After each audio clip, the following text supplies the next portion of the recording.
Daniel, gracias por conversar con la audiencia de esta semana sobre lo que significa el proyecto del nuevo gobierno de la presidenta Laura Fernández para Costa Rica y para Centroamérica. Este gobierno mantiene en sus cargos a casi la mitad del gabinete del expresidente Rodrigo Chávez, y el propio expresidente Chávez es una especie de superministro con un doble cargo como ministro de la presidencia y ministro de Hacienda. ¿Tiene esto algún precedente en la historia de Costa Rica? Esta transición que ha tenido Costa Rica ha sido denominada la continuidad del cambio. Se le da continuidad a una importante cantidad de figuras, pero sobre todo a la figura que sostiene un partido político que me parece ya empieza a mostrar deseos de convertirse en un proyecto político, de pensar más allá de únicamente elecciones, y que es el capital político de Rodrigo Chávez, uno de los presidentes mejor calificados en la historia reciente de Costa Rica, y que me parece se inserta dentro de esta serie de líderes que estamos viendo en la región, con algunos síntomas autoritarios, de concentración del poder, confrontativos y sobre todo disruptivos. Y dentro de ese elemento disruptivo, pues está este factor de que nunca en la historia reciente de Costa Rica, pues el presidente que dejaba su cargo, pues era tomado en cuenta en un eventual gabinete, y muchísimo menos en dos carteras, y tampoco creo que se esperaba que fueran probablemente las dos carteras más importantes, que es el Ministerio de la Presidencia como el Ministerio de Hacienda. En esta consolidación de un proyecto político, de este gabinete, de esta futura bancada legislativa, provienen figuras de diferentes fuerzas políticas, de diferentes sectores, sin ninguna cohesión de carácter ideológico, y la única figura capaz de poder sostener a esa diversidad de personas, de figuras, de sectores, era Rodrigo Chávez. Me parece que eso explica mucho del cargo del Ministerio de la Presidencia, no así porque es una persona que tiene malestar o confrontación con la oposición, y bueno, se le da la cartera de Hacienda, donde él es economista de profesión, ya había ejercido ese cargo en el gobierno de Carlos Alvarado, y que ahora tendrá toda esa caja de herramientas que brinda ser ministro de Hacienda para posibilitar o buscar consensos o negociaciones, ya que en Costa Rica los 38 votos se requieren en la Asamblea Legislativa para impulsar cambios constitucionales y proyectos de alto costo político. ¿Cómo describiría el poder del expresidente Chávez? ¿Es un poder paralelo o es un poder detrás del trono? ¿Cómo será su relación con la presidenta Fernández? Mire, yo creo que indistintamente si Rodrigo Chávez ocupaba o no un cargo en este gabinete, ya el poder real lo iba a tener. Hoy es la figura en la que recae la popularidad, la que sostiene a esta administración, pero creo que también ha solicitado tener un poder formal, y eso ha sido visto o censurado por parte de algunos actores, sobre todo de parte de la oposición, también de quienes nos miran desde afuera, señalando que pudiera existir una posible concentración del poder, sobre todo en una figura. Vivimos en tiempos de personalismo, y eso creo que generará mucho ruido en esta administración.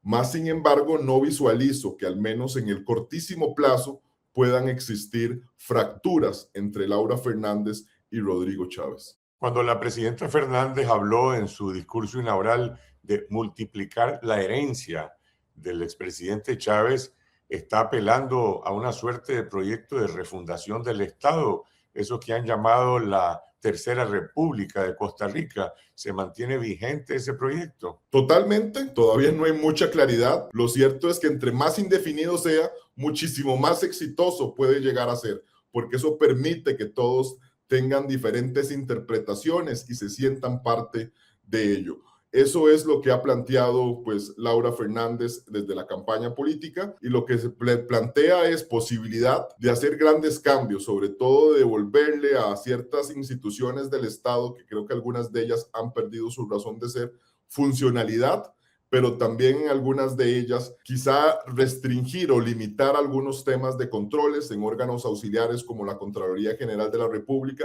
y sobre todo en el Poder Judicial, lo que genera pues mucho temor del ala más democrática de Costa Rica. ¿Qué impacto tendría esto y qué desafíos plantea para la tradición de contrapesos que han existido en las instituciones democráticas en Costa Rica? ¿Hay un riesgo de que se replique algo semejante al proyecto de Nayib Bukele en El Salvador? Mire, pues al menos uno empieza a observar los síntomas. Todavía no sabe si eso realmente vaya a cuajar o vaya a transformarse, pero creo que sí hay intenciones. El expresidente de la República, Rodrigo Chávez, manifestaba que ya había podido obtener una mayoría importante a nivel legislativo. Él pretendía obtener 38 votos, se ha quedado en 31, pero ahora dice que buscará la posibilidad de también intentar tomar o colocar personas más afines a su proyecto de ley en el Poder Judicial.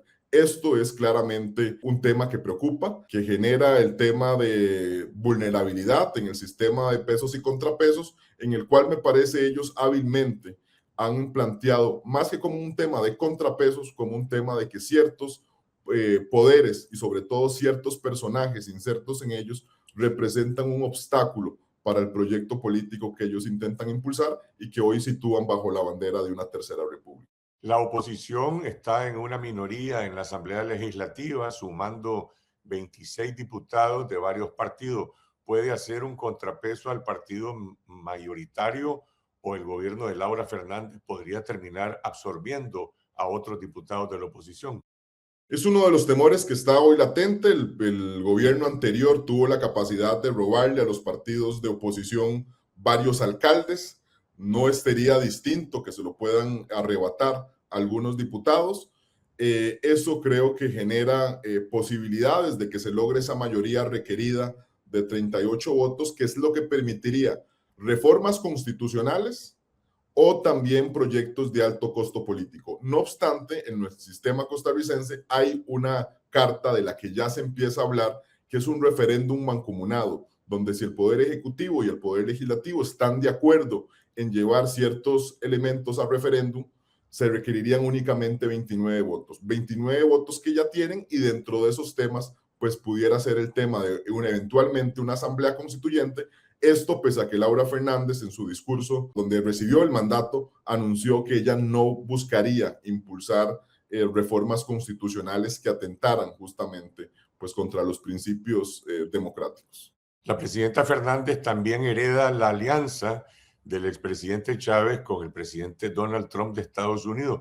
¿Cuáles son los pros y los contras de esta alianza para Costa Rica? Costa Rica tiene de principal socio a Estados Unidos desde hace muchísimo tiempo. Se ha tenido una cercanía, diría yo ahora, desde un punto de vista ideológico dentro de esto que se llama el Escudo. escudo de las Américas. Y me parece que esos líderes que comparten ciertas características de los que hemos hecho mención, me parece que permite a que la cercanía entre Estados Unidos se estreche, sobre todo en temas políticos, y que, bueno, lo haga también una región todavía más vulnerable de lo que ya era, en razón también de lo que vaya a suceder en la política exterior, en la política interna de los Estados Unidos. Por ejemplo, algunos políticos costarricenses han interpretado y han señalado que la suspensión de las visas norteamericanas a los directivos del periódico La Nación responde a una petición del gobierno a Estados Unidos para presionar a un medio de comunicación. Se pueden dar una suerte de transacción política entre ambos gobiernos, lo que Costa Rica le da a Estados Unidos y lo que Costa Rica le pide a Estados Unidos. Bueno, es una de las tesis que se manejan en la oposición. Han existido, pues sí, diría yo, algunos cambios transaccionales. Por ejemplo, Costa Rica está recibiendo en las últimas semanas, en los últimos meses, migrantes, en parte de este convenio que Estados Unidos viene con los casos de poder sacar el tema de los migrantes de sus fronteras, sobre todo a las personas que no están en un término legal. Y en el caso, por ejemplo, de las visas, ciertamente se ha denunciado un manejo político, ya que personas que han sido críticas del gobierno, entiéndase, pues autoridades de los supremos poderes, los hermanos Arias, por decirlo de alguna manera, pero ahora todavía creo que esto ha causado una mayor discusión, una mayor polémica en razón de que se le ha quitado o retirado las visas a un medio de comunicación. Y justamente a escasos horas de que se celebrara el Día de la Libertad de Prensa. Durante el acto de la toma de posesión llamó la atención pues la presencia y sobre todo la relación cordial con el co-canciller de Nicaragua, Valdran Janske, señalado de ser uno de los jefes de la represión transnacional e incluso rechazado por los gobiernos centroamericanos como posible secretario general del SICA.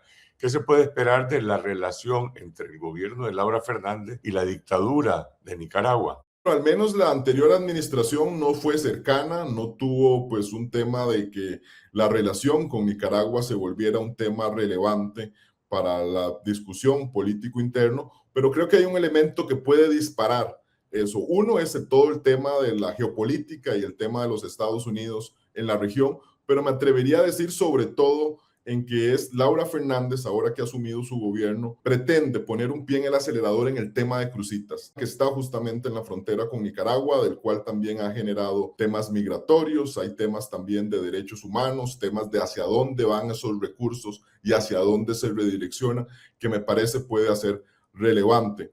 El tema puntualmente de Cruzitas, pero en razón de esto también la relación con Nicaragua. Pero, ¿de qué manera incidiría esto en la relación? Tema de mayor control migratorio, por ejemplo, ya se empieza a hablar de cerrar un poco las fronteras, de ver temas de seguridad que se está hablando, temas en razón de esa frontera, diría yo, tan permeable, posibilidades de buscar mayores controles, no solo migratorios, sino a nivel de seguridad, pensando también en temas de seguridad y narcotráfico. La crisis de seguridad ciudadana no se resolvió bajo el gobierno de Rodrigo Chávez y ahora Laura Fernández está promoviendo la inauguración de esta megacárcel inspirada en la estrategia de Nayib Bukele.